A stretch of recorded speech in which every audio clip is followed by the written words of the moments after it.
বিশ্ব যুদ্ধের কিনারায় ইসরায়েলি প্রধানমন্ত্রী নেতানিয়াহুর বিস্ফোরক হুমকি, খামেনিকে হত্যা করলেই থামবে সংঘাত।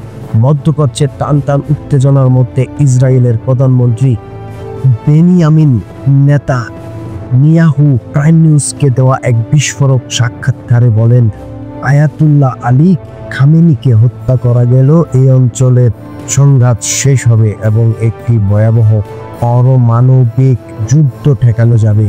ইতিমধ্যে ইসরায়েলের ইরানের ভেতরের হামলা চালিয়ে সেনাপ্রধান সহ শীর্ষ স্থানীয় 20 জন সামরিক কর্মকর্তা এবং খামেনির উপদেষ্টাকে হত্যা করেছে।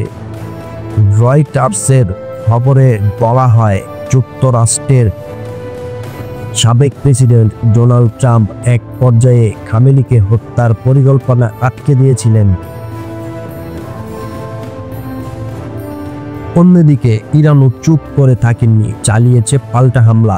যুদ্ধে উত্তপ্ত এই মুহূর্তে আয়াতুল্লাহ খামেনির অবস্থান কোথায়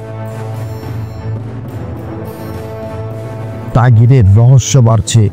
যুক্তরাষ্ট্রের সাবেক কূটনীতিক জেফ্রি ফ্ল্যান্টম্যানের মতে, রাজত্ব বাঁচানোই এখন খামেনির প্রধান লক্ষ্য।